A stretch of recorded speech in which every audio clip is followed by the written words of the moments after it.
La existencia de ovnis es un tema que causa controversia sin importar el ángulo desde el que se mire.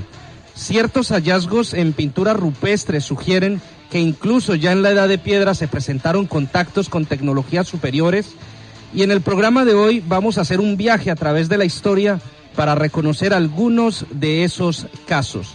Recientemente, las autoridades de los Estados Unidos reconocen que no pueden explicar ciertos fenómenos aéreos no identificados y afirman, de acuerdo con un informe revelado por el diario The New York Times, que podría tratarse de alrededor de 120 apariciones de aeronaves misteriosas, aunque no mencionan ninguna evidencia de que sea extraterrestre. Así que tema muy llamativo que vamos a tener y con mucho debate en el día de hoy.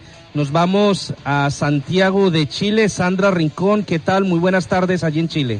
Hola, Dawis, muy buenas tardes y buenas noches en Europa.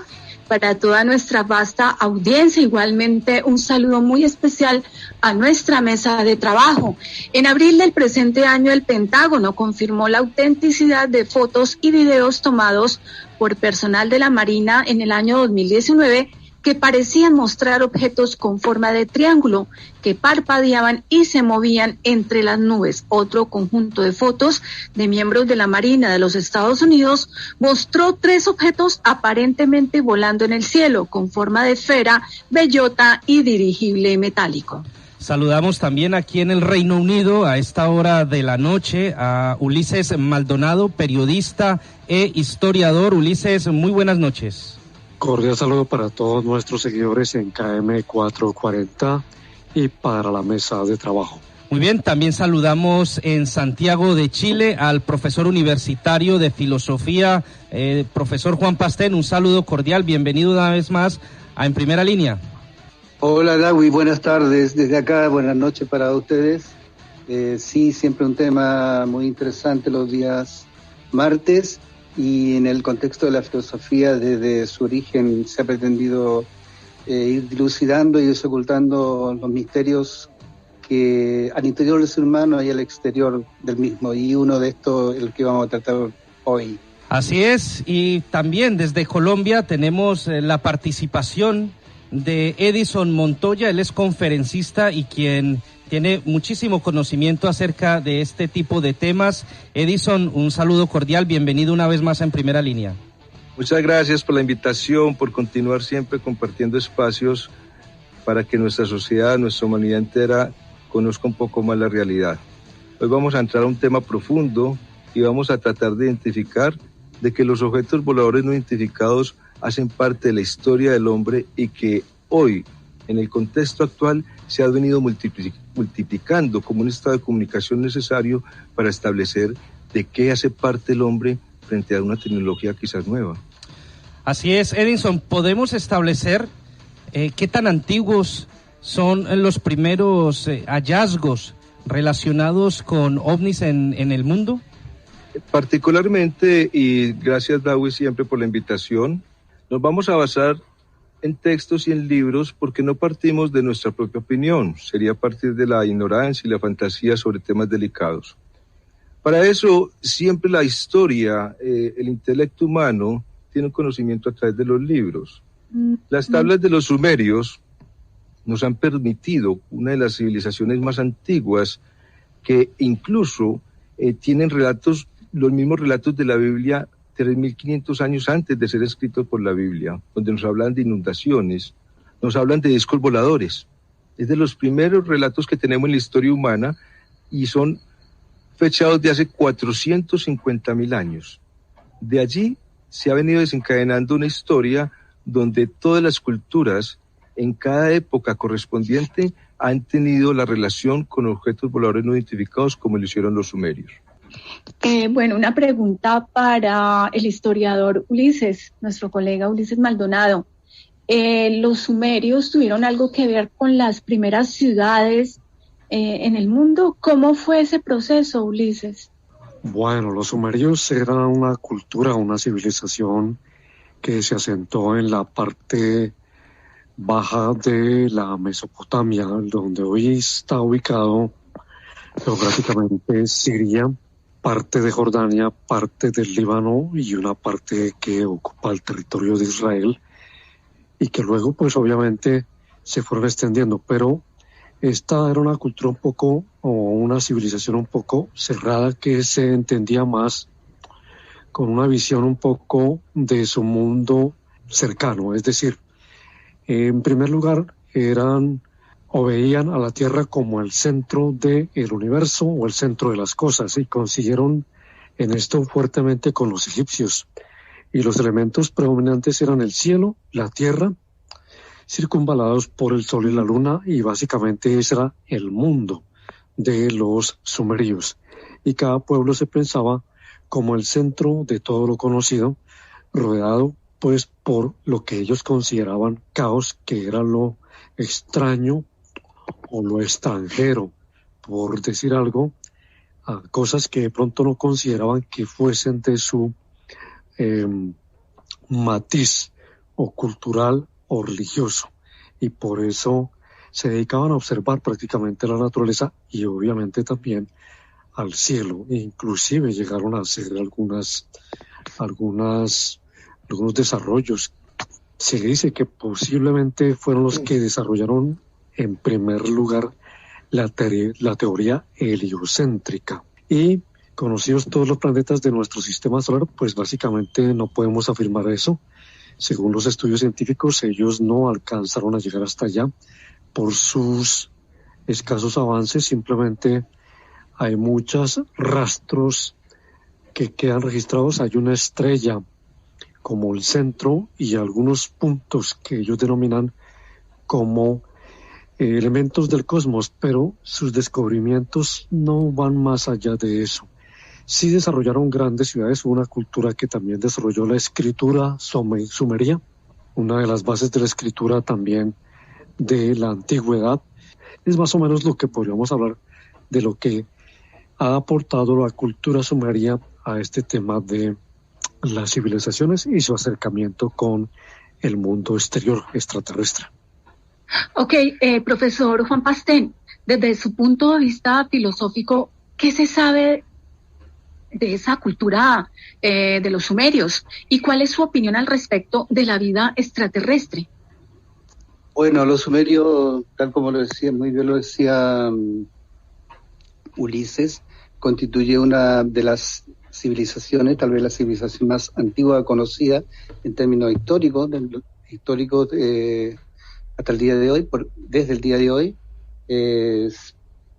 se piensa que alcanzó un rico conocimiento y una importante sabiduría tanto del ser humano como del entorno natural, y esto de alguna manera se ha realizado alguna hipótesis de la posibilidad de haber obtenido este tipo de conocimiento de alguna manera con alguna conexión con algún tipo de existencia extrahumana o suprahumana.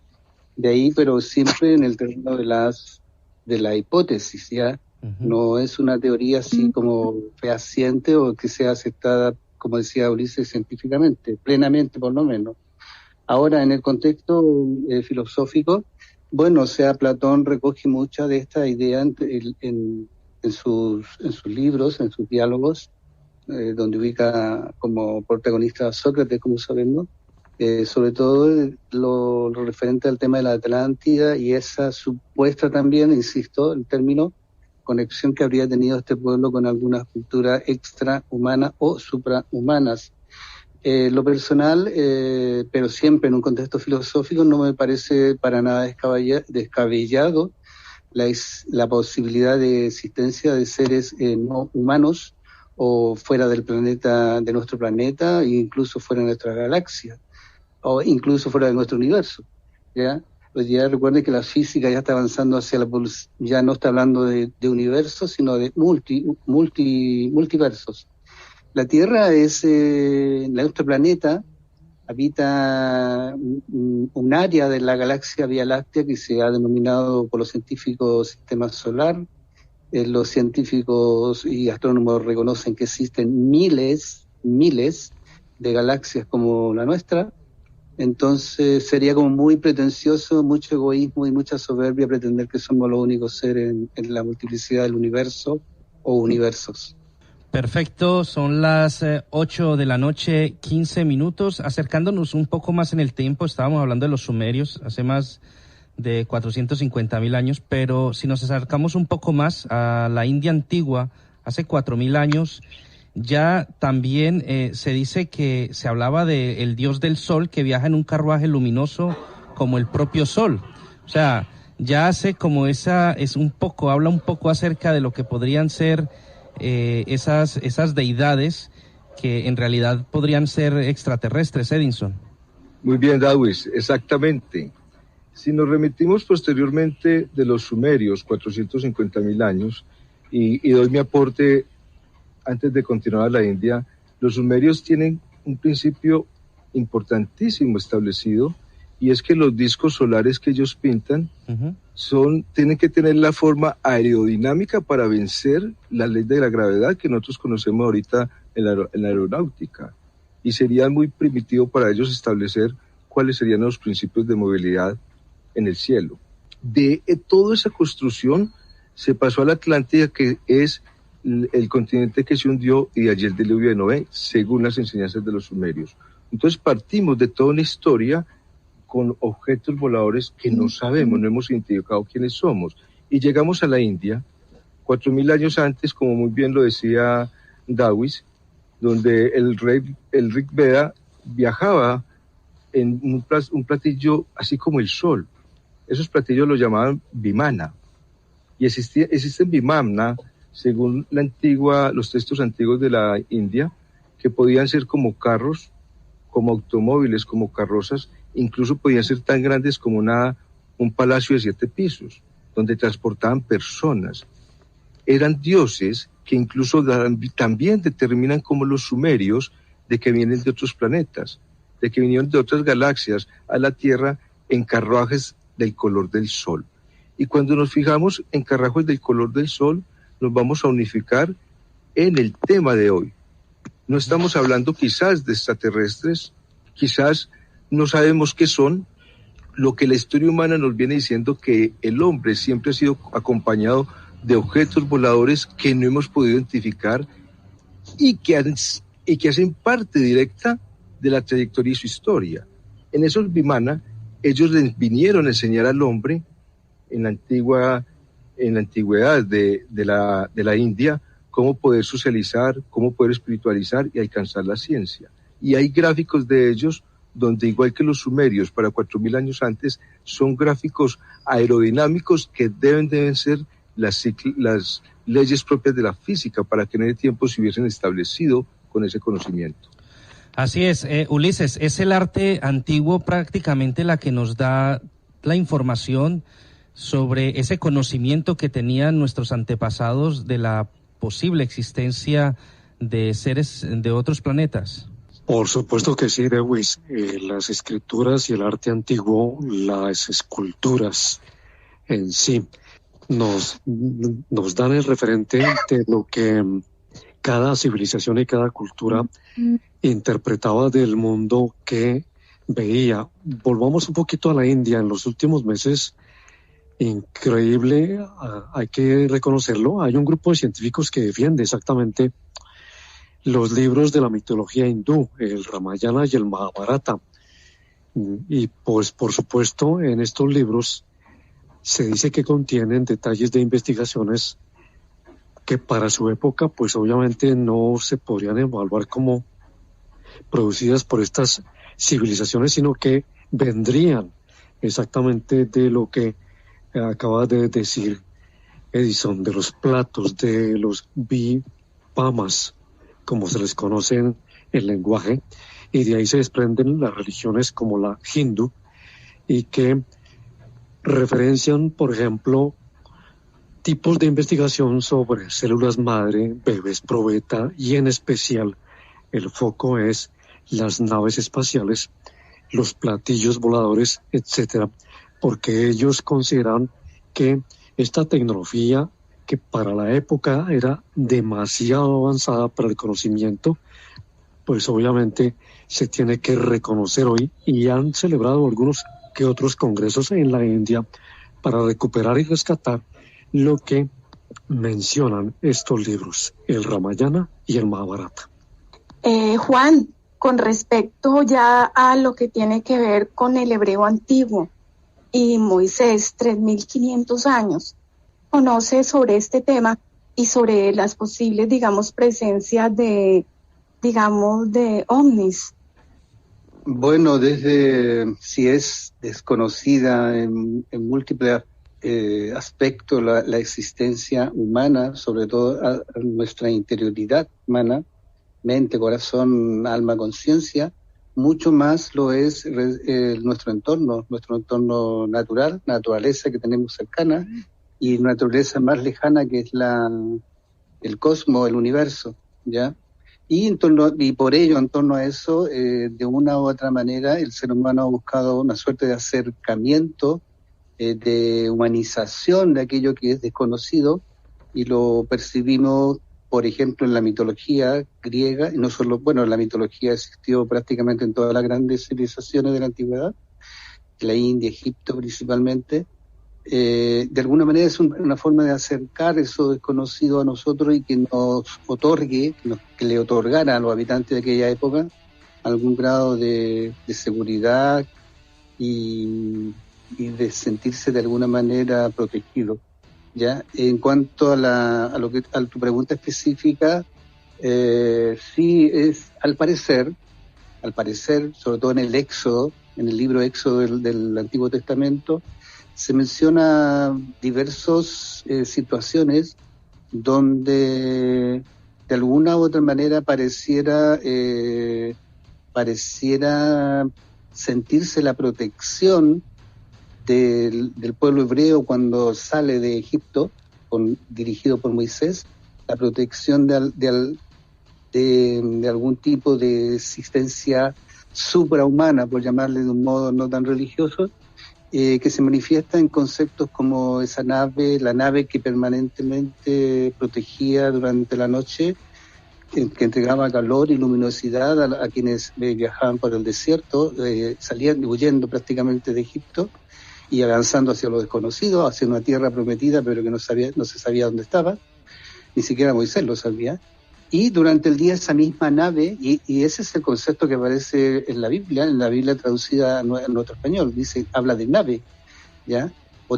Habla de nube, una nube que protege en la noche, que ilumina y que entrega calor, y durante el día entrega sombra para poder viajar y durante una larga caminata por el desierto, ¿ya? Entonces, sí, de alguna manera pareciera que ahí hay una intervención extrahumana que, en el contexto religioso se le llama como una protección divina. Para hacer un complemento de lo que acaba de referenciar Juan, pues prácticamente Moisés y el tema del Éxodo y la columna de fuego. En el libro de Jehová, o en el libro del Éxodo 13, 21, 22 dice: y Jehová iba adelante de ellos de día en una columna de nube para guiarlos por el camino, y de noche en una columna de fuego para alumbrarles, a fin de que anduviesen de día y de noche. Nunca se apartó de delante del pueblo la columna de día y de noche, y en la columna de fuego. Esto lo dice en el Éxodo. Y el ángel de Dios que iba delante del campamento de Israel se apartó e iba en pos de ellos. Y asimismo la columna de nube que iba delante de ellos se apartó y se puso a sus espaldas e iba entre el campamento de los egipcios y el campamento de Israel. Y era nube y tinieblas para aquellos, y alumbraba a Israel de noche, y en toda aquella noche nunca se acercaron los unos a los otros. Lo dice también en el Éxodo 14, 19, 20. Es más o menos el referente de lo que describe o se describe en este libro del Éxodo, de la experiencia vivida por Moisés, que estuvo llena de este tipo de lo que ellos consideraban milagros, como la separación de las aguas del Mar Rojo y otros elementos que dieron pie a que el pueblo judío se moviera por el desierto y que no hubiese sufrido la persecución de los egipcios en esa época del Éxodo. Así es, son muchos los pasajes de la Biblia que hablan sobre este tema. Y Edinson, también en la Segunda de Reyes también se habla sobre algún carro de fuego y algunas cosas más relacionadas con este tema. Claro, debemos partir, no olviden el ensayo, el trabajo que estamos presentando hoy, y es que tenemos objetos voladores que nos hemos identificado desde la antigüedad, partimos de los sumerios y partimos también de la base de que los sumerios escribieron lo que hoy se conoce como en la Biblia, lo que indica que lo que los sumerios narran, que es una copia realmente de lo que narra el Génesis, plantean esas actividades que hablábamos en el Éxodo y que en Ezequiel también lo vemos, y en Reyes. Algo particular con la nube de fuego del Éxodo, que no podemos olvidar, es una nube que no solo emanaba fuego, sino que de allí se fabricaba el maná. Debemos pensar qué objeto volador no identificado tiene la capacidad de emanar rayos, emanar fuego, apartarse a voluntad y también fabricar pan para cada uno de los que constituían el pueblo. Esas son los interrogantes que vienen de entre la historia humana con esos objetos voladores. Posteriormente, cuando ya viene Elías como profeta a seguir guiando un pueblo que estaba esclavizado, lo encontramos en Reyes 2:11, y dice Reyes, aconteció que yendo ellos y hablando, he aquí un carro de fuego con caballos de fuego, apartó a los dos, apartó a Elías y subió al cielo en un torbellino, viéndolo Eliseo. Y Eliseo clamó, Padre mío, carro de Israel, y su gente de a caballo. Y nunca más le vio, y tomando sus vestidos lo rompió en dos partes. Nunca más volvió a ver a Elías, porque Elías, todos sabemos, fue transportado a los cielos en el carro de Israel. ¿Cuál es ese objeto volador no identificado que era propio de llamarse Israel, que era esa nube que los guiaba? Y particularizo lo junto con Ezequiel, ya 500 años antes de Cristo. Llega Ezequiel y tiene esa visión del carro de fuego, donde miraba todos los seres vivientes que habían alrededor. Lo dice cuando plantea, mientras yo miraba a los seres vivientes, he aquí una rueda sobre la tierra junto a los seres vivientes a los cuatro lados. El aspecto de las ruedas y su obra era semejante al color del crisólito. Y los cuatro tenían la misma semejanza, su apariencia y la obra eran como una rueda en medio de una rueda. ¿Qué es ese objeto volador que tiene una rueda en medio de una rueda? Y le hablaba a Ezequiel y le decía cómo guiar al pueblo.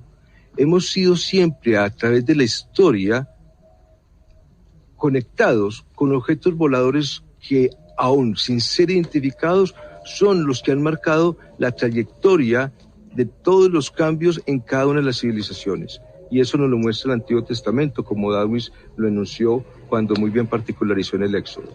Perfecto. Para terminar un poco con la parte antigua, con los primeros casos en los que, digamos, se puede documentar o se puede tener cierta evidencia de estos hechos, antes de terminar con ese punto, me gustaría preguntarle, Edinson, si la pérdida de tiempo de Moisés cuando sube al monte del Sinaí y vuelve con mucha más edad, ¿qué pasó durante ese tiempo que estuvo Moisés allí en la cumbre de esta montaña? Adjuntémoslo a la idea en que nosotros particularizamos de que una nube de fuego no se da, porque por obvias razones pues derretiría la nube. Una nube de fuego no solo que emanaba maná, sino que cuando se le presentó a Moisés sobre el monte Sinaí y se le acercó tanto, el fuego que emanaba derritía el hielo que había en la cumbre del monte. ¿Qué nube es capaz de descender? Y emanó una luz sobre Moisés y Moisés podía ver ya todo cristalizado. Una cápsula cristalizada a través de donde veía ya el monte Sinaí, de donde muchos profetas decían que esa misma luz los ascendía de tal manera que podían ver la redondez de la tierra. Redondez de la tierra que fue una teoría prohibida por la Iglesia y que la misma Biblia planteaba que objetos voladores no identificados tomaban a los profetas y los sumían a una altura por donde podían ver la redondez de la tierra.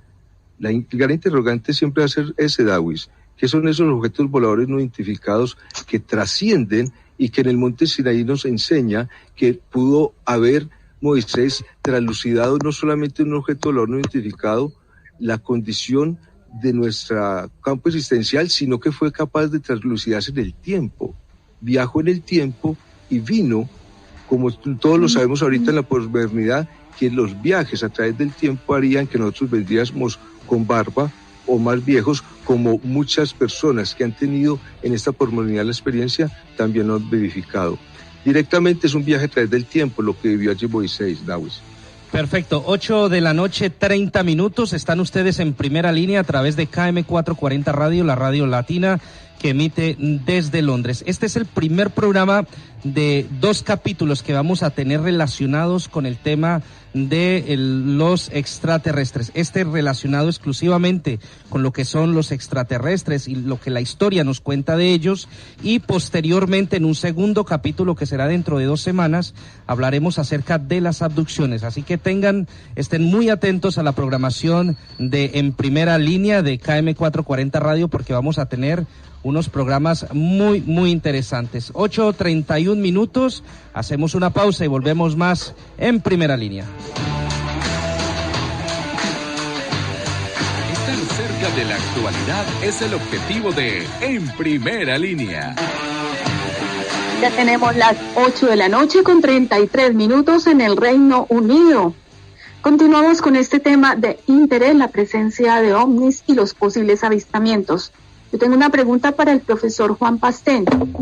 Después de la muerte de Cristo, ¿se conoce de algún avistamiento o avistamientos, digamos, que estén plasmados dentro de la Biblia?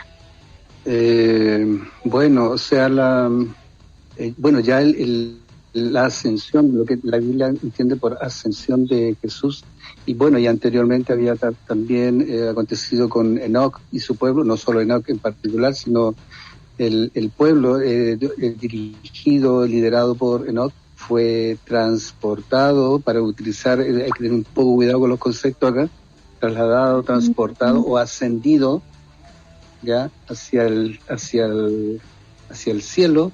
Jesús, cuando se separa de sus más cercanos, sus apóstoles, sus discípulos, también en la Biblia habla que fue ascendió. No dice obviamente de qué manera fue ascendido, pero al tener una concepción desde ahora, es indudable que uno no asciende de la nada, tiene que ser de alguna manera transportado, ¿ya? Ese concepto de ascensión a mí, lo personal me ha parecido bien interesante examinar a qué se refiere y cómo los medios para posibilitar esa ascensión. Bueno, y de ahí posterior, la historia de la humanidad se envuelve más bien en otro ámbito, no los avistamientos de naves o ovni o UFO en la sigla inglesa no aparecen como muy a menudo durante muchos periodos, sobre todo la edad medieval y moderna, y vuelven con fuerza, yo diría que a fines del siglo XIX, comienzos del XX. Pero no por eso el que no hayan sido recogidos históricamente no significa que de alguna u otra manera no haya habido, no hayan sucedido o no hayan tenido algún tipo, si es que bajaron o sea, si tuvieron algún contacto con seres terrestres, no significa que no hayan tenido algún tipo de contacto. En la actualidad, acá en Chile, en esta zona de Sudamérica, del sur extremo de América, se produce, hay bastante. Lo que pasa es que esto se conjuga mucho está muy entrelazado con el mito y la leyenda, entonces los avistamientos se lo enmarca en ese contexto. Pero hay zonas de acá de Chile principalmente, o del norte de acá de Chile y sur de Perú y Bolivia, donde permanentemente se ven situaciones de estelares que no tienen una explicación racional o movimiento de objetos en el cielo que, ameritarían una investigación más profunda acerca de ellos. Bueno, con relación a este tema, hay algunas sociedades que se han dedicado al estudio de este de esta situación. Por ejemplo, algunas sociedades dicen que Jesús, Moisés, Buda, el mismo San Pedro, Lao Tse y otros eran seres inteligentes con bastante conocimiento avanzado y que provenían de otros planetas y que prácticamente estaban contactados por maestros cósmicos, según se sostiene, y por ello acudían a través de lo que se conoce como la meditación, el yoga, la telepatía y a veces también la canalización directa, comunicarse con sus seres superiores y al mismo tiempo intentar transmitir acá hacia los seres, a los humanos, a los terrestres, el conocimiento. Eso es más o menos lo que se dice, se plantea, son hipótesis que se manejan y por ello se habla de una especie de Dios extraterrestre que llegará a la Tierra, en el que las religiones, o muchas de las religiones actuales, hablan de que la segunda llegada de Cristo estará entre nosotros muy pronto. Eso es más o menos lo que se relaciona con relación a sí, Jesucristo y estos líderes de religiones y de movimientos de la antigüedad y que están referenciados tanto en la Biblia, también de pronto en el Corán y en otros libros religiosos como el libro de los judíos, el Torá, en donde aparece que posiblemente llegue extraterrestre, un Dios superior a la Tierra muy pronto, según lo que ellos pronostican, y por eso es válido encontrar este tema. Y de pronto la pregunta que yo le haría a Edison es: ¿Jesús, Buda y todos estos líderes de verdad eran extraterrestres? Si nos basamos dentro de los libros, y allí una invitación que hago a todo el que nos escuche: hay que leer, hay que finiquitar los principios en la vida del conocimiento y del crecimiento a la lectura. Es el único salvavidas que nos va a permitir entrar un poco a la realidad. Si entramos a esas lecturas antiguas, ningún avatar o maestro iluminado tuvo nacimiento de procreación hombre-mujer. Siempre precisamente un objeto volador no identificado le hablaba y llegaba en un sueño a la mujer, y después de un sueño que despertaba estaba en embarazo, tenía un feto. Eso es inverosímil que en nuestra posmodernidad nosotros lleguemos a la genética, lleguemos a clonar y que tengamos un plan de clonación diferente al plan divino o de la creación inicial. Es la misma vertiente. El hombre está llegando al conocimiento de la naturaleza de su propia creación. Y si el hombre ha podido entrar a un bebé probeta, ¿cómo no lo va a hacer una civilización que es tan antigua como nuestra imaginación no lo va a alcanzar? Por eso siempre vamos a encontrar en diferentes pinturas, y alargando el tema, invitando a Darwin, que ya está allí en Londres, y también a Ulises, que está en la oportunidad de estar allí. Si nosotros vamos a la exhibición que hay en el National Gallery, allí en Londres, está la pintura de Carlos Crivelli. Carlos Crivelli pinta la Anunciación de María, y observamos que hay un objeto volador no identificado grandísimo, una nube grandísima, muy similar a la descripción de la nube en el Éxodo, y hay un rayo amarillo que se conecta a la frente, a la cabeza de María, y es en ese momento la anunciación de que queda en embarazo con ese rayo. ¿Qué hay allí? Que ningún profeta nació de un estado de coito, sino que siempre entraron primero en una conexión, algo que les hablaba desde el cielo, y entraban en un sueño. Claro que somos visitados por una genética diferente, y esa genética es precisamente la que se desvió dentro de un jardín inicial donde nosotros nos cultivaron, hasta que otras civilizaciones, como lo dicen los sumerios y también los libros antiguos, vinieron de una parte fuera de nuestro plano, fue en el espacio, llegaron en vehículos voladores, sin discos voladores, y alteraron nuestra genética. Por lo tanto, le respondo con toda seguridad que todos esos avatares presentan una genética diferente a la estructura humana. Termino diciendo que los sumerios plantean que el primer hombre estaba en 4 patas, y en la segunda llegada de estos dioses de los sumerios ya quedaron erguidos en 2 pies después de sumirlos en un sueño. Igual que el sueño de Adán, igual de donde de Adán salió el otro cromosoma femenino. Es Dios, biología, química, dentro de las mismas estructuras que el hombre ya está conociendo. Muy bien, 8:42, estamos haciendo ese viaje en el tiempo para conocer todo lo que hay relacionado con el mundo o tanta información que existe relacionada con los extraterrestres, con esas apariciones que realmente en muchos casos no han tenido una explicación científica que permita determinar el origen de esos elementos. Para terminar ese punto, Edison, me gustaría que habláramos de aquella pintura de Doménico, que es tal vez una de las pinturas más famosas y que refleja un hecho muy interesante relacionado con el avistamiento de ovnis. De esas pinturas que nacieron después de 1300, 1400, 1500, las podemos ver en donde aparece Jesús crucificado y aparecen unos objetos voladores no identificados para nosotros alrededor de él, y tiene una característica: están siendo tripulados y manualizados con palanca. Ese objeto volador es manipulado como si fuera un automóvil, o como si fuera una carroza de fuego, como lo planteaban ellos.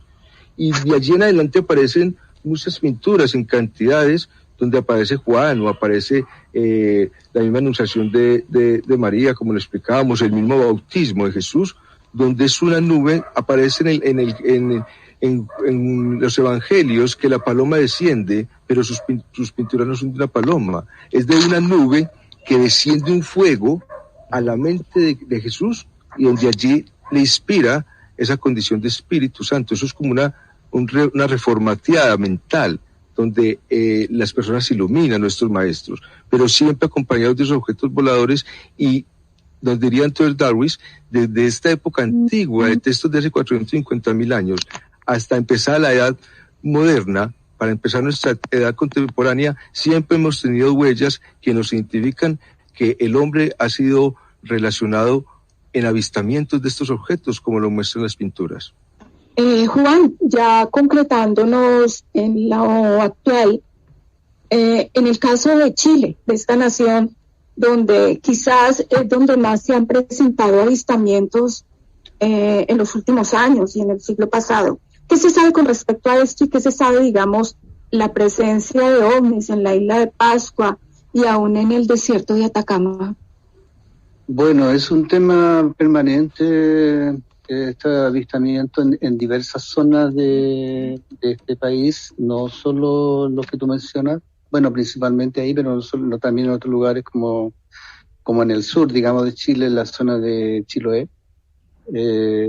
Suelen observarse objetos que hasta ahora no tienen como una explicación científica de por qué, de que incluso las características que tienen, porque son como especies de bolas de fuego que emanan y que regresan, que salen de algún lugar de la isla de Chiloé y regresan a ese lugar. Es como que estuvieran de alguna manera en el centro de la Tierra. ¿Ya? O sea, no serían necesariamente, en este contexto que estamos hablando, serían seres, o sea, no serían naves que tendrían esa peculiaridad de ser extraterrestres, sino que estarían más bien en el interior de nuestro planeta. Ya, esa es otra teoría que también sería interesante estudiar. Pero es un tema que aquí es permanente, o sea, si tú viajas en un vehículo hacia el norte de Chile, de Santiago hacia el norte, digamos, hacia la frontera con Perú, por ejemplo, con Bolivia, nosotros acá tenemos un desierto de prácticamente 20 horas por la carretera, y si tú te detienes en la noche vas a ver una infinidad de objetos que se mueven en el cielo. Ya algunos son lo que suele llamarse como estrellas errantes, pero hay muchas otras que no se sabe realmente qué son, ¿ya? Y por eso es permanente esta percepción de objetos no identificados. Y también en la isla de Pascua, bueno, ahí están los famosos Moai, que no se tiene claro por qué llegaron ahí, cómo llegaron ahí y qué representan en realidad. Si es alguna imagen de seres extrahumanos que habitaron esa zona, no sé. Pero siempre es un tema que está permanentemente siendo observado, siendo examinado, pero no, digamos, no hay, digamos, una explicación racional, científica, que dé conformidad, digamos, al cual es el origen, las causas y los efectos que generan en los humanos esta percepción de estos objetos. Muy bien, 8 de la noche, 48 minutos, estamos en directo a través de KM440 Radio, la radio latina que emite desde la capital británica, desde la ciudad de Londres. Como les venimos diciendo, el tema hoy es ovnis, objetos voladores no identificados desde la antigüedad hasta nuestros días. Hemos hecho ese viaje en el tiempo, como les decía anteriormente, incluso desde la época en que se hacían esas pinturas rupestres que muestran la existencia de seres de otro planeta, pero vamos a entrar en un caso contemporáneo y para ello he invitado a una persona que está en la línea telefónica en este momento. Es un caso que se produjo en el 2004, él tiene mucho conocimiento sobre este tema, así que le vamos a saludar. Diego Mauricio Toro, ¿qué tal? Muy buenas tardes, muy buenas noches aquí en Londres, un saludo cordial. Muy buenas noches, Dawis, muy buenas noches a todos los de la mesa. Gran programa. Aquí estamos listos para este caso del 2004, Dawis. Vale, perfecto. Pues precisamente, pero fue en 2017 donde un titular del New York Times conmocionó al mundo. Se comentó sobre un programa secreto del gobierno estadounidense que había estado investigando ovnis con un presupuesto de $22 millones anuales, incluso un programa que duró aproximadamente 8 años y que fue dirigido por Luis Elizondo. Así que quiero preguntarte inicialmente, ¿quién era Luis Elizondo? Sí, Dawis. Luis Elizondo es un oficial de contrainteligencia del Pentágono con una carrera militar de 20 años. Pero este personaje dimitió a este programa de investigación OVNI por lo que él considera un encubrimiento del gobierno americano, y unió fuerzas con antiguos miembros del gobierno para exponer lo que consideran la verdad sobre los ovnis. Él investiga un caso del 2004 que sucede en la costa baja de San Diego. El comandante y la copiloto de un caza de la Marina estadounidense están haciendo pruebas de despeje a bordo del portaaviones Nimitz, y tenemos el audio de estos dos militares donde cuentan lo que vieron. Volar en un caza de la Marina es uno de los trabajos más espectaculares que puedas tener en todo el mundo. Es como una montaña rusa multiplicada por 10.000. Y yo tuve la suerte de poder pilotar una especie de avión táctico durante 18 años. El 14 de noviembre de 2004, el comandante David Fravor y su copiloto despegan del portaaviones Nimitz, que se encuentra haciendo maniobras al sur de San Diego. Yo era el oficial al mando del escuadrón de cazas 4-1 Black Aces. Volábamos con Super Hornets nuevos. Era un ejercicio de defensa aérea, 2 buenos contra 2 malos. A unos 90 o 100 kilómetros de la costa, en el área comprendida entre San Diego y Ensenada. Los controladores del Princeton nos dijeron: suspendemos el entrenamiento, tenemos operaciones reales. Los pilotos son redirigidos a un nuevo destino, pero no se les dice por qué. Nos desviamos hacia el oeste y el otro avión volaba a mi izquierda. Yo era una piloto subalterna, intentando estar a la altura del piloto veterano, al mando del avión. Empezamos a buscar, no veíamos nada en los radares y discutíamos sobre cómo resolverlo. El sistema de radar Spy One del Princeton puede detectar un objeto del tamaño de una pelota de béisbol a una altitud de 25.000 metros, pero los cazas vuelan a ciegas. Intentamos ver de qué se trataba. Algo muy complicado sabiendo lo que buscas, y más difícil aún si no sabes lo que estás buscando. Empezamos a acercarnos, 20, 15, 10, 5, hasta el final. Nos situamos justo encima del punto, en el radar. Es lo que se conoce como fusión, y estás en el mismo espacio que tu objetivo, así que tienes que empezar a mirar hacia afuera. De repente, al nivel del agua, ven lo que parece un avión estrellado o un submarino sumergiéndose. Pero el navegante, en el asiento trasero del caza de Freiburg, ve algo más. Oí, capitán, ¿lo ve? Y en cuanto lo dijo, vi el tic-tac. Era blanco, sin alas ni hélices. Le dije, madre mía, ¿qué es eso? Y me respondió, no lo sé. Ese objeto se movía de forma instantánea de un lado a otro, como una pelota de ping-pong rebotando contra la pared. Empezamos a orbitarlo porque queríamos observarlo. Giramos a la derecha y empezamos a rodearlo en el sentido de las agujas del reloj. El objeto estaba en medio y nosotros a las 6 en punto cuando empezamos a darle vueltas. Para cuando llegamos a las 9 en punto, seguía moviéndose de forma errática alrededor de una extraña alteración en el agua. Y dije, voy a verlo de cerca, voy a bajar. A medida que descendíamos llegamos a las 12 en punto cuando de repente hizo pop. Se dio la vuelta para ponerse de cara a nosotros y empezó a acercarse. Claramente sabía que estábamos allí. Parecía ser consciente de nuestra presencia. Pasó de levitar a hacer una subida bastante agresiva hacia nuestra altitud. Así que nos dio un poco de miedo porque nos enfrentábamos a algo extraño y no teníamos ni idea de qué era. Estaba reaccionando a lo que hacíamos.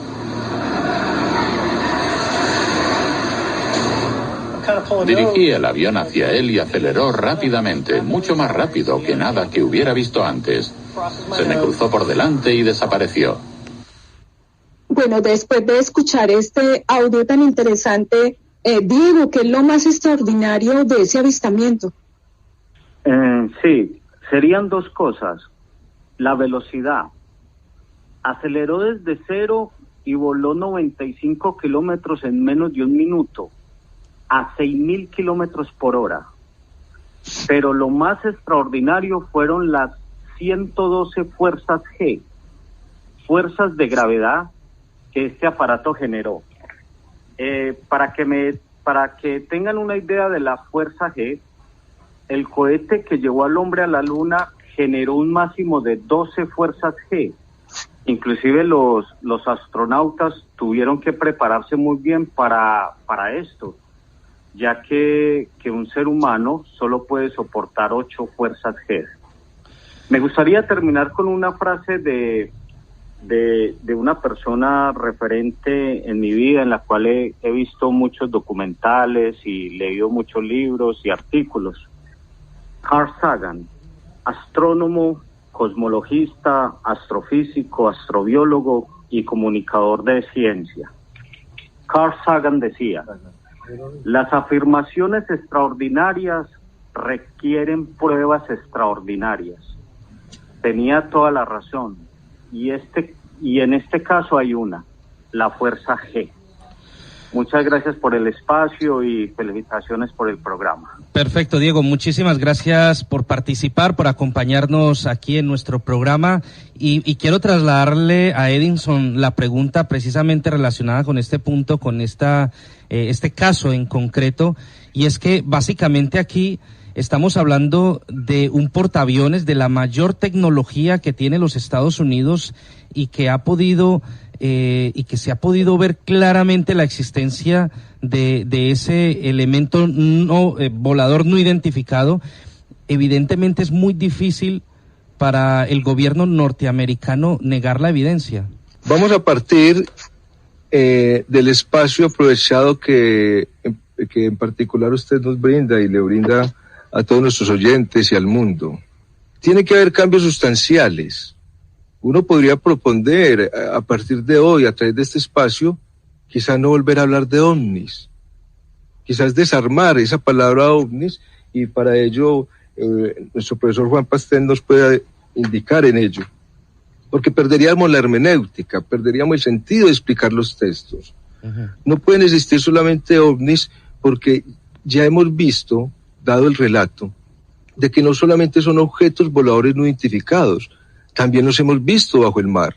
Entonces ya no serían ovnis, ya serían omnis, objetos marinos no identificados. Particularmente yo particularmente he tenido 7 avistamientos directos. Directos es que no hay razón de duda. Uh-huh. En uno de ellos, 2 naves tan grandes, cada uno como un camión, se convirtieron en una luz blanca y se entraron a un cerro, a una montaña que estaba a 2 kilómetros de nosotros. Eso ya no sería un objeto volador no identificado, sería un OVSUMNI, un objeto subterráneo no identificado.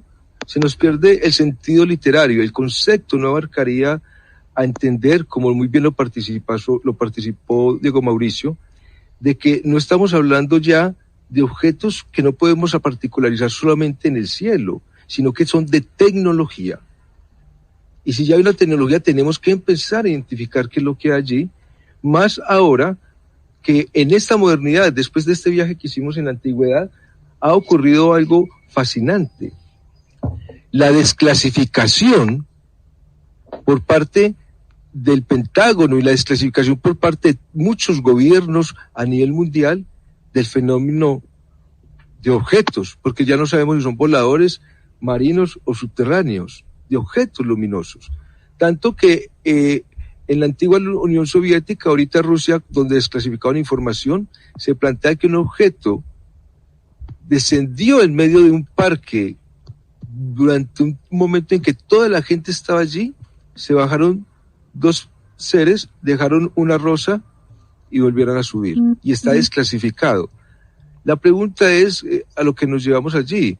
No podemos ya estar negando que hay una tecnología, como muy bien lo particularizaba Diego. Ya no es un objeto volador solamente. Ya están desclasificando esta condición. Estamos viendo que hay una realidad virtual dentro de nuestro mundo.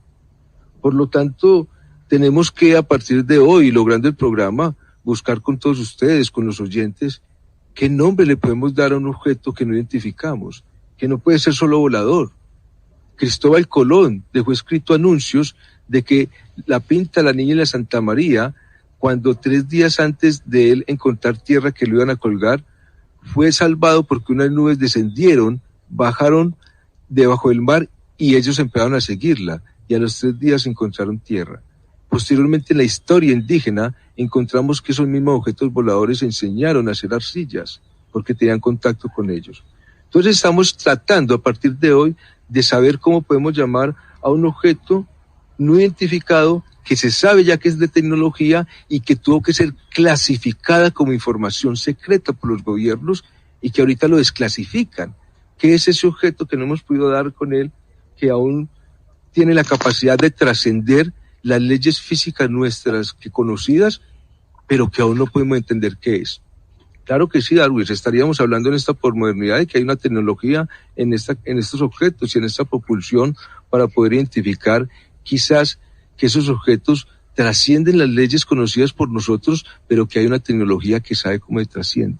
Y allí está el interrogante. Invito entonces a la audiencia a que le coloquemos un nombre moderno dentro de nuestra próxima posmodernidad a algo que se ha venido identificando dentro de nuestra relación pública y cotidiana. Antes de ir a comerciales, profesor Juan Pastén, ¿tiene algo que acotar acerca de este tema? Bueno, habría que bastantes cosas que agregar o querer decir en realidad. Yo creo que a pesar de todos los grandes avances tecnológicos con objetos cada vez más sofisticados que se crean día a día, sin embargo, en términos estrictamente humanos y racionales, que es lo que es más característico de lo humano, yo creo que aún estamos, se podría decir, en pañales respecto al conocimiento. Son demasiadas las cosas que aún ignoramos, tal como muy bien decía ahí, son de nosotros mismos, de nuestro planeta, sobre todo por ejemplo, lo que hay en el fondo del mar, por ejemplo, algo totalmente desconocido. Lo sofisticado de la tecnología no logra llegar a ese extremo, a esos lugares. Y quiero, para un poco sintetizar este desconocimiento, yo creo recoger una cita de Isaac Newton, físico moderno, pero que yo creo que aun cuando han pasado los años y los siglos, sigue siendo muy válida para sintetizar lo que estoy expresando respecto al profundo desconocimiento que tiene el ser humano de sí mismo y de su entorno. Él planteaba la siguiente cita: lo que conocemos es una gota, el conocimiento humano se reduce a una gota, lo que desconocemos es el océano. Yo creo que la tarea del ser humano es permanentemente intentar dilucidar esa multiplicidad de enigmas y misterios que tenemos nosotros para con nosotros mismos, y que en gran medida genera estos conflictos entre nuestros congéneres y nuestros prójimos, y de ahí quizá aventurarse a saber lo que hay en Marte o en otros planetas. Yo creo que primero tenemos que resolver los grandes conflictos humanos. Ya tenemos las 9:03 en el Reino Unido. Vamos a una pausa y ya regresamos con este tema en primera línea. Llama a nuestra línea de contacto 0789-509-5912 y participa. Muy bien, después de esa breve pausa comercial estamos de nuevo aquí en KM440 Radio, la radio latina que emite desde Londres para todo el mundo a través de internet. Recuerden, nos escuchan en América Latina, nos escuchan en los Estados Unidos, en diferentes puntos de Europa y obviamente aquí en Reino Unido tenemos una gran audiencia. Agradecemos y le enviamos un saludo muy especial a todas las personas que nos escuchan a través de nuestra radio aquí en Londres. Vamos a seguir con el tema que está causando pues mucho interés en la audiencia, evidentemente, pero vamos a entrar ya en temas más concretos, ¿no? Hay un caso que, Ulises, tal vez es uno de los casos más famosos de la historia y tiene que ver con el caso Roswell, el también llamado incidente OVNI de Roswell, que fue un hecho ocurrido por allá en 1947, cuando un objeto desconocido se estrelló en un rancho cerca de Roswell, Nuevo México. Sí, así es. El 2 de julio del año 1947, un granjero en el estado de Nuevo México descubrió algunos restos dispersos por su rancho y se comunicó al sheriff de la zona, según lo describe Mac Brazel en el libro Roswell Daily Record, en su edición del 8 de julio de ese mismo año, pero esta descripción coincide con la dada por otro profesor de física de la Universidad de Nueva York, que desarrolló los globos con los que Estados Unidos pretendían espiar a la Unión Soviética. Y esto pues generó muchísima polémica, porque los periódicos del 8 de julio de ese año dieron el siguiente titular: las fuerzas aéreas capturan un platillo volador en un rancho en la región de Roswell. Se avisó al comandante Jesse Marcel de la base aérea del ejército de Roswell, quien fue personalmente al lugar.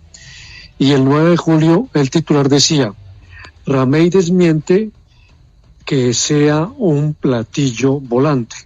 Ramey era general de brigada de la base militar de Fort Worth, en Texas, y se desplazó a petición de Brazel para ver los restos que había descubierto el campesino, que los identificó como un globo meteorológico después de que la prensa fotografiara eso. Es decir, que todo quedó como, entre comillas, distorsionado, cambiado, porque aparentemente lo que era un disco volador estrellado terminó siendo un globo meteorológico convencional, y posteriormente pues el interés se desvaneció hasta finales de los años 70, cuando ya los mismos estudiosos, los seguidores, los que se conocen como los ufólogos o seguidores de fenómenos desconocidos, han comenzado a promover este tipo de teorías de la conspiración, que cada vez han sido más elaboradas, afirmando que sí pueden haber una o varias naves extraterrestres que hayan aterrizado o se hayan estrellado, y que los ejércitos y las fuerzas militares, por temas de seguridad y por otros asuntos ya un poco desconocidos, simplemente los quieran ocultar, los quieran dejar un poco de lado. Hay una lectura que llamado muchísimo la atención en los últimos tiempos, y es que todo el mundo se está preguntando y pregunta sobre el fenómeno de los ovnis, el fenómeno de los extraterrestres, y se preguntan en dónde, entre comillas, se esconden los extraterrestres. Esa es la pregunta que está flotando últimamente y que por eso ha puesto en evidencia lo que ha manifestado recientemente el expresidente de Estados Unidos, Barack Obama. Edison, ¿por qué es tan importante este caso para los ufólogos? Sandra, supremamente importante. Entre todos los acontecimientos históricos viene a partir la trayectoria cotidiana que venía la humanidad en el año de 1940, en la década de comienzo de los 50. Hubo una sociedad plana y liviana dentro de una manera de vivir, pero a través de el caso Roswell ha ocurrido algo fascinante. Fue un objeto volador no identificado que los testigos presenciales sabían que tenía forma y tenía una estructura metálica. Y posteriormente camuflaron con globos aerostáticos, pero que también, o no obstante, muchos testigos visuales directos conocieron que habían cuerpos dentro de ese objeto.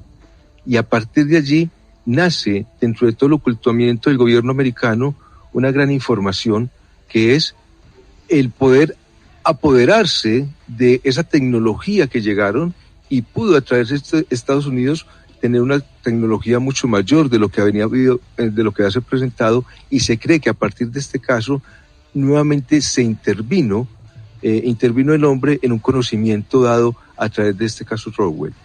Y es sumamente interesante porque quienes han sido contactados han tenido información de que este caso, de los que fueron allí del accidente, ellos no tuvieron un accidente como tal, sino que fueron derribados. Y eran derribados porque no tenían permiso de entrar acá a hacer ese contacto con los gobiernos. Y era un contacto necesario porque, según en la raza sumeria, para esta época, grandes vibraciones iban a hacer que ellos viniesen a condicionar en el ser humano hacia querer grandes líderes que no tenían el potencial de llevar la humanidad a una civilización, líderes políticos que no tenían la fuerza, o líderes de cantantes, o líderes deportistas que iban a llevar la masa nuevamente a sumergirse en un espacio lento, porque lo que ellos vienen es directamente a ser parte de este planeta. ¿Qué pasa cuando decían dónde habitan? Era la pregunta importante. En uno de los contactos directos, de los cuales casi no solemos hablar, nos comentaba un ser muy cerca de una zona acá de Colombia, del Valle, que ellos habitan bajo tierra en conductos de hasta 35 kilómetros de profundidad. Pero también hemos visto que en el océano son accesibles a que entren y salgan. En la bahía de Cartagena, hacia las islas de Cartagena, los pescadores tienen relatos de luces que vienen de las nubes, se sumergen y se pierden en la oscuridad de la profundidad del océano. ¿A qué van allí? También hemos visto en muchos volcanes, como en el Popocatépetl, en México, que grandes naves entran y no han sido vueltas a que salgan, sino que permanecen allí dentro de la tierra.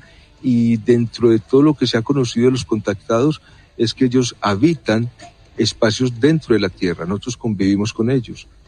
De hecho, si vamos un poquito más allá, ya hay casos de grandes perforaciones de petróleo en Nuevo México y en otras partes del mundo, incluso en el Amazonas, en Colombia, que han dado con civilizaciones de tecnología dentro de esas cavidades que han encontrado. Y vemos un gran trabajo que dejó un monje tibetano muy conocido, que es Lobsang Rampa, donde él manifiesta que en un viaje al Himalaya entraron a una caverna, y en esa caverna habían platillos flotando con unas inscripciones que decían que eran los carros que iban a llevar a ciertos seres fuera del planeta cuando empezaba la Tierra a tener un colapso por el calentamiento global que iban a sufrir exactamente después del año 2000. O sea que todo puede estar unificado dentro de una misma historia a través de este tema OVNI. Muy bien, 9:13 p.m, tenemos una llamada a esta hora de la noche. Aló, buenas noches, ¿con quién hablamos? Hola, muy buenas, mi nombre es Santiago, soy de Colombia. Entonces, buenas tardes allá en Colombia, Santiago. Mi pregunta sería si lo que han hablado es que estamos en una programación, si la realidad es una programación, ¿será posible que los creadores de esta programación sean capaces de interactuar dentro de esta programación, digamos, desde un plano dimensional diferente, porque es que no tendría otra razón de que sean capaces de romper las leyes de la física. Gracias, Santiago. Bueno, pregunta para Edison. Muy bien, pregunta desde Colombia. Imagínate que la pregunta nos sumerge a una respuesta que puede darnos un plano de entendimiento a la integración de tantas variables colectivas que nos deja el tema.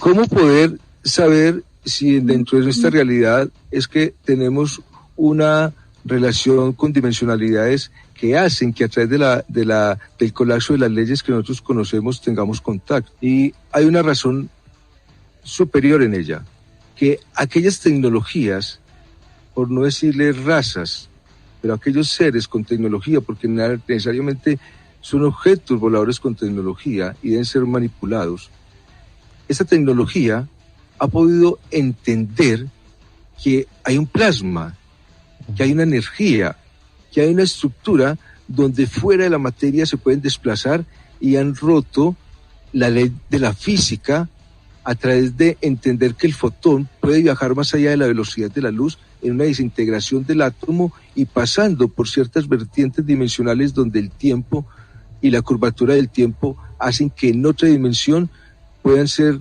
nuevamente integrados en ella después de una desintegración de un viaje.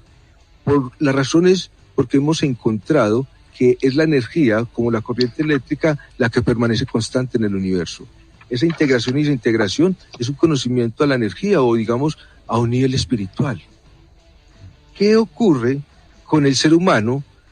Que nosotros tenemos un lenguaje, y bajo ese lenguaje solo aceptamos la realidad que está estructurada en la manera en que la vemos. Pero más allá viene la ciencia. La ciencia es el plano que permite que el ojo humano desarrolle que los principios físicos son susceptibles de integrarse a leyes en las cuales nosotros nos podemos plasmar, y eso ha permitido la tecnología ahora, que nosotros podamos dar un programa excelente como este en diferentes partes del mundo y nos integremos en un aquí y ahora. Esa integración es un solo espacio. Por lo tanto, respondiéndole a Santiago, sí vivimos en una realidad donde las dimensionalidades del tiempo son interactuadas en la inclusión de tecnologías y necesariamente de seres que están relacionando con nosotros una construcción, un sistema de vida. ¿Qué ocurre? Que quizás hay otros intereses y no son de los gobiernos del mundo. Quizás son intereses de esas dimensiones superiores que también desean sobre nosotros obtener algún beneficio.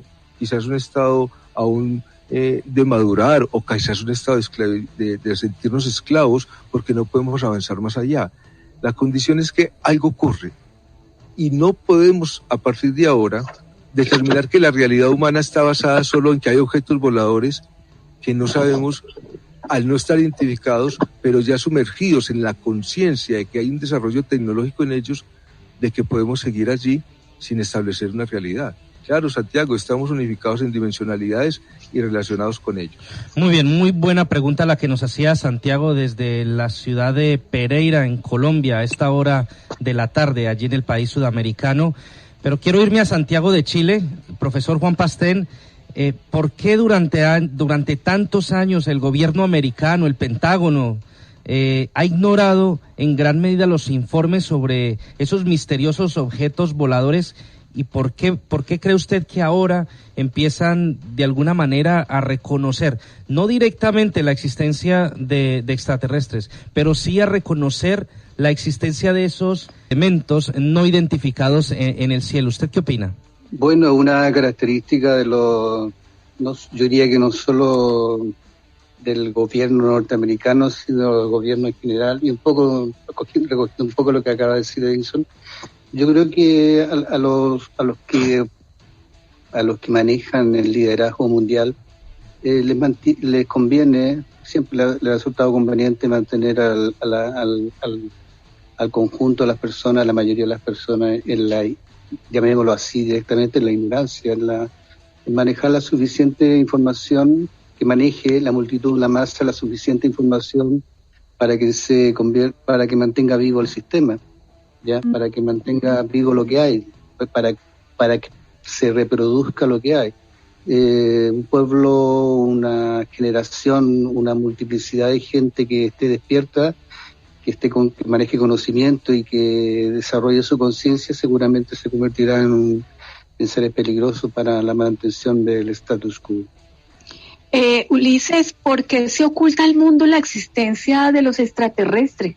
Bueno, voy a tomar un poco el último apunte de Juan. Hay élites que dominan el planeta y si se reconociese por alguna razón que existen entidades superiores, muy superiores, pues obviamente estas élites perderían el control y todo lo que manejan en este planeta. Y esto es prácticamente lo que ha preocupado y siempre ha mantenido a la defensiva, no solamente a los Estados Unidos en el tema de los objetos voladores no identificados. Y en la última conferencia dada por Obama, pues obviamente él dice que sí, existen objetos que no se pueden explicar de dónde vienen, pero que sí existen. Hay un reconocimiento, por fin hay un reconocimiento, y que para ellos, según dijo Obama, no tienen un patrón inexplicable o que se pueda manejar de manera fácil. Y creo que, según él, la gente todavía no se toma muy en serio de tratar de investigar y de averiguar de qué se trata, pero ya dio un poco de luz sobre este particular y como lo manifiesta Edison, ya es trabajo nuestro como seres humanos, como humanidad, el dedicarnos por cuenta propia a investigar, a leer, a escudriñar, porque prácticamente las élites y los que controlan los países no les interesa que la gente tenga o vaya más allá de eso. Hay una conspiración para mantenernos en este tema de esclavitud, entre comillas, del conocimiento. Es decir, el conocimiento nos ha sido dado a manera de cuentagotas, bastante limitado, y creo que tenemos que hacer un tipo de revolución en ese sentido y no depender de lo que diga X, Y o Z, ¿sí? O lo que manifieste que es legal o ilegal X, Y o Z gobierno. Es desde en cierta forma conspirativo, ¿sí?, que se tiene que hacer un proceso de readaptación para adquirir más conocimiento. De lo contrario, esto no evolucionaría, porque es que las grandes élites se sustentan en lo que ellos llaman el punto de vista de la seguridad nacional y que todavía lo ven como un asunto bastante complejo, grande y grave, y como es su costumbre, simplemente ocultan, tapan y manipulan la información que todos quisiéramos tener de primera mano. Yo voy a repetir la pregunta a Edison Montoya, que nos acompaña desde Colombia. Él es conferencista y tiene un amplio conocimiento sobre este tema. De hecho, nos ha comentado que ha tenido él incluso esos contactos directos también con este tipo de seres. Pero yo quería preguntarle, Edison, según los expertos, alrededor de 10.000 avistamientos se producen al año en todo el mundo. ¿A qué le temen los gobiernos si ya todos, hay tantas pruebas, hay tantos vídeos? ¿A qué le temen los gobiernos a reconocer de una vez por todas la existencia de estos seres? Si esa pregunta hubiese sido infaltable, la hubiese propuesto. Muchas gracias. Acá, terminando ya el programa, puedo finiquitar la teoría que se ha podido, o más que una teoría, un lenguaje casi universal que hemos encontrado en todos los contactados. Ocurren dos situaciones y son reales, y es una invitación para que nos sigan en nuestros canales, para que sigan la emisora, porque este tipo de espacios nos van a conducir a entender que es real lo que yo voy a tratar de responder. Todos los contactados vienen con una misma línea que nosotros traemos desde la antigüedad. Resulta que dentro de la creación, el ser se unifica en un estado espiritual de sí mismo. Pero una raza fuera del planeta, al crear al hombre, descubrieron que la raza del hombre no solamente tenía ese estado espiritual, sino que podía tener placer de amar placer de la sensación propia de su sexualidad, la sensación propia de hacer parte de un cuerpo. Y vinieron precisamente a querer no tener ese vínculo espiritual.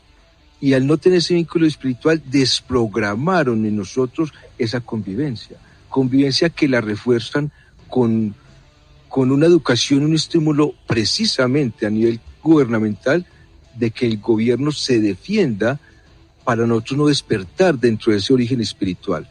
Y vienen mezclándose aún más con nosotros por la segunda razón, y esta razón es mucho más inmediata de ver. Ya son ciclos repetitivos.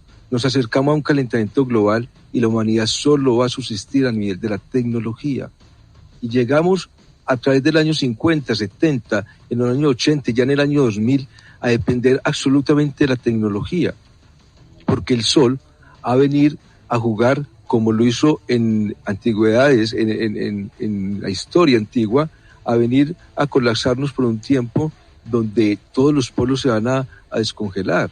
Mientras nosotros estábamos programando este espacio, desde hace 3 días se desprendió nuevamente un glacial del único témpano de hielo que existe en el Polo Norte. Y esto es una realidad de la sociedad, y los gobiernos lo saben. ¿Cómo vamos a decir hacia dónde vamos en 10 o 15 años si la tecnología aún no va a llegar? Pero solo a través de esa tecnología llegaremos. Por lo tanto, se están uniendo estas dos variables. La necesidad de que el hombre desmaterialice en su cuerpo un estado espiritual, porque llegaremos a otras esferas dimensionales o planetas que surgen en esa vibración, y tendremos que depender de la tecnología, y por eso están llegando en este momento a unificarse en esa relación. Más de 2.000 avistamientos, y para dentro de 15 días vamos a ver las abducciones. ¿Qué nos han dicho esas abducciones? Temas totalmente interesantes. ¿Nos recuerda, Edison, el nombre del canal de YouTube? Claro, vamos a hacer la invitación a nuestro canal llama Pensamiento Vagabundo. Su origen es que existe un único pensamiento que vaga por las dimensionalidades de la eternidad y podemos hallarlo a través de la filosofía, la ciencia y la espiritualidad. Ese pensamiento está en nosotros. Pensamiento Vagabundo es un espacio que se crea para que allí opinen y nos ayuden en la propuesta que hoy dejamos. Démosle un nombre que no sea ovni, porque no es un objeto que está volando. También es acuático y subterráneo, y es tecnológico. ¿Cómo lo vamos a llamar? Pensamiento Vagabundo, allí los espero a todos. Muy bien, 9:26 minutos, allí estaremos contigo, Edison, acompañándote en tu canal de YouTube, por supuesto. Aquí desde Londres nos vamos a suscribir lo más pronto posible para poder conocer un poco más acerca de ese trabajo magnífico que tú haces. Son las 9:26 minutos, estamos a punto de terminar el programa, así que quiero hacer una última ronda con todos los miembros de la mesa, y quiero empezar por Ulises Maldonado. La misma pregunta va a ir para todos, y es, ¿qué le ha hecho a usted sentirse atraído por el conocimiento acerca de lo que es el tema OVNI? ¿Qué es lo que más le llama a usted la atención de esto? Bueno, interesante pregunta, Dewis. A mí siempre me ha llamado la atención este tema de los ovnis desde muy joven, desde muy niño. Siempre la curiosidad me llevó a buscar libros o documentos, cosas que en mi época y en Colombia era muy difícil incursionar, porque no existía un sitio especial o una biblioteca especializada o alguna cosa en particular o referencial para continuar con el avance de este conocimiento, pero nunca lo perdí, y obviamente buscaba información a través de la radio y los canales existentes en esta época.